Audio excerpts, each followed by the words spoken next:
Hello media cricket viewers, உங்கள் எல்லாருக்கும் ஒரு பெரிய வணக்கம். இன்னைக்கான வீடியோ என்ன அப்படின்னு பார்த்தீங்கன்னா, நிறைய பிளேயர்ஸ் அந்த ஐபிஎல் ஆக்ஷன் 2025 அன்சோல்ட் ஆயிருக்காங்க.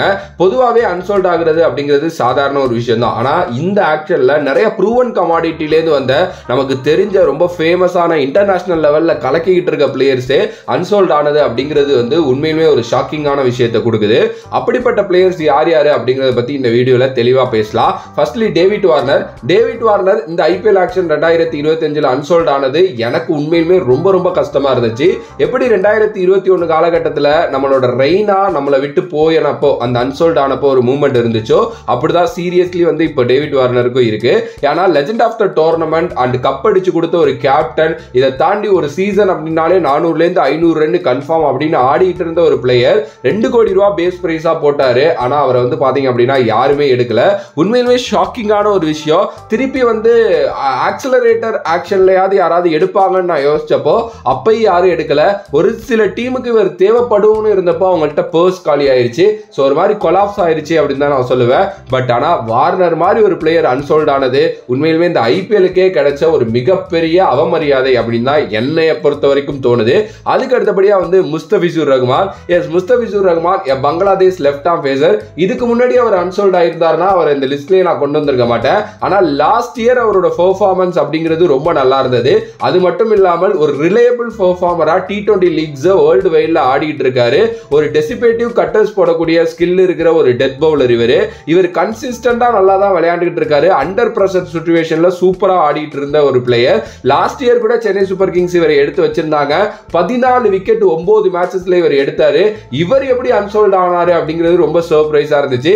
சிஎஸ்கே தான் எடுக்கல, வேற ஏதாவது டீம் ட்ரை பண்ணுவாங்க அப்படின்னு நான் யோசிச்சேன். ஆனா எந்த டீமுமே அவர் பக்கம் கூட போகல.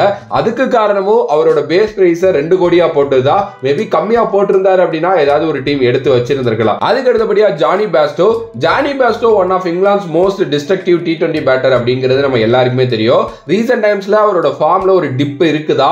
இங்கிலாந்து டீம்லயே அவரோட இடத்த இன்னும் அவரால் கரெக்டா வச்சுக்க முடியல. அண்ட் அவர் பெருசா லீக்ஸும் பாத்தீங்கன்னா எங்கேயும் போய் ஆடுறது இல்ல. ஐபிஎல் ரெக்கார்டு எடுத்து பாத்தீங்கன்னா கடைசி ஒரு 2 வருஷத்துல நல்லா விளையாண்ட கேம்ஸே ஒரு 4-5 கேம்ஸ் தான் இருக்கு. எஸ், அதுல வேற ஒரு வருஷம் ஃபுல்லா இன்ஜுரியில அவர் போயிட்டாரு. அண்ட் இன்ஜுரி கன்சர்ன் வேற இருக்கு. ப்ரூவன் ஐபிஎல் பெர்ஃபார்மர் தான். கிட்டத்தட்ட 140க்கு மேல ஸ்ட்ரைக் ரேட் வச்சிருக்காரு. அவரோட எபிலிட்டி அப்படிங்கிறது பவர் பிளேயை டாமினேட் பண்ணக்கூடிய ஒரு ரிலையபிள் விக்கெட் கீப்பிங் ஓபனரா இருந்தாரு. ஆனா நிறைய டீமுக்கு இவர் தேவைப்பட்ட போதும் இவர் பக்கம் யாருமே போகல. நான் பஞ்சாப் ஓபனரே எடுக்கல, திருப்பி இவர் எடுப்பாங்க அப்படின்னு தான் நான் நினைச்சேன். ஆனா எடுக்கல. லாஸ்ட் சீசன் கூட பஞ்சாபுக்காக 298 ரன் பாத்தீங்க அப்படின்னா அடிச்சிருந்தாரு. எஸ், அவரோட நேச்சர் தாண்டி விளையாடக்கூடிய ஒரு பிளேயர் அவரு. பட் ஆனா பாத்தீங்க அப்படின்னா அவரோட கேலிபர் செமையா மிஸ் ஆக போகுது இந்த வாட்டி அப்படின்னு தான் நான் சொல்லுவேன். ஏதாவது ஒரு டீம் எடுத்து வச்சிருந்திருக்கலாம் அட்லீஸ்ட் பேக்கப் ஆச்சோ. ஆனா எடுக்காதது ஒரு ஷாக்கிங்கான விஷயம் அப்படின்னு தான் என்னைய பொறுத்த வரைக்கும் தோணுது. அதுக்கு அடுத்தபடியா பாத்தீங்க அப்படின்னா பிருத்திவி ஷா இந்தியன் டீமோட ஒரு அடுத்த பயங்கரமான பிளேயர் அப்படின்லாம் ஒரு காலகட்டத்தில் பேசிட்டு இருந்தோம். ஈவன் சொல்ல போனா அடுத்த சச்சின் அப்படின்லாம் சொன்னாங்க. அது உண்மைதாங்க. டேலண்டட் ஓபனர், அதுல எந்த ஒரு மாற்று கருத்தும் இல்ல. பட் அவர் இந்த வாட்டி அன்சோல்டா போயிட்டாரு. 75 லட்சம் ரூபா தாங்க அவரோட பேஸ் பிரைஸ். ஆனா அப்படி கூட அவரை யாருமே எடுத்து வைக்கணும் அப்படிங்கிற அந்த மைண்ட் செட் வரல.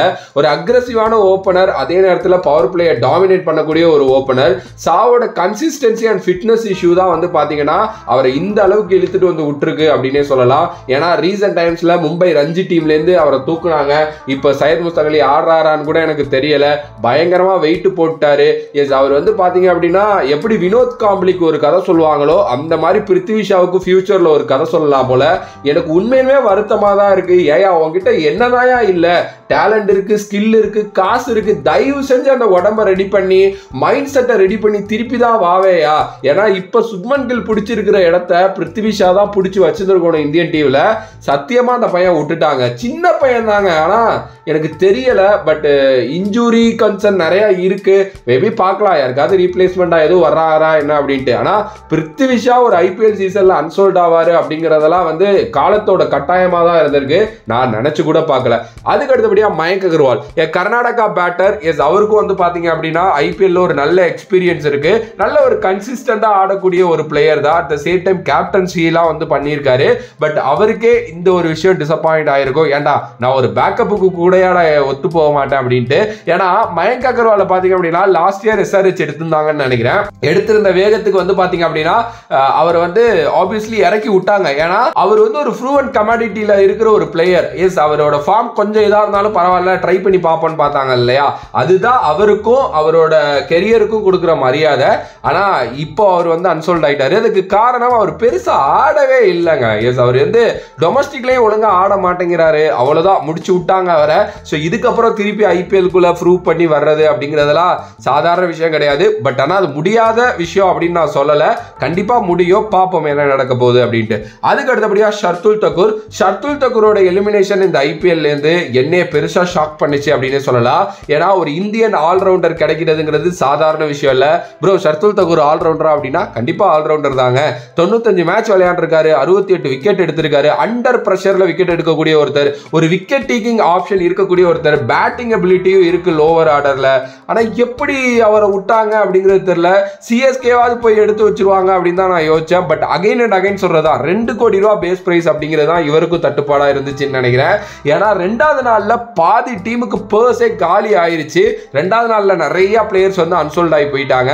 இந்த வாட்டி கொஞ்சம் ஐபிஎல் ஆக்ஷன் ட்ரிக்கியா தான் இருந்திருக்கு, கொஞ்சம் பிரெயினை யூஸ் பண்ணியிருந்தாதான் கரெக்டாவே எடுக்க முடிஞ்சிச்சு. ஸோ ஷர்துல் தக்கூரும் கிட்டத்தட்ட அந்த லிஸ்ட்ல மாட்டிக்கிட்டாரு அப்படின்னு தான் நான் சொல்லுவேன். ஸோ ஷர்துல் தக்கூரோட எக்ஸ்க்ளூஷனும் வந்து என்னால் பெருசாக அக்செப்ட் பண்ணிக்க முடியல. ஏன்னா அவர் அன்சோல்ட் ஆகுற அளவுக்குலாம் ஒஸ்ட் பிளேயர் கிடையாதுங்க. ஓகே, அதுக்கு அடுத்தபடியா சர்ஃப்ராஸ் கான். சர்ஃப்ராஸ் கான் ஒவ்வொரு டைமுமே எல்லாருமே பேசுவாங்க. காரணம் என்ன அப்படின்னா அந்த டொமஸ்டிக் கிரிக்கெட்ல அவரோட பெர்ஃபார்மன்ஸ் தான். இன்டர்நேஷனல்ல போய் டெஸ்ட் கிரிக்கெட்ல நல்லா ஆடிட்டு இருக்காரு.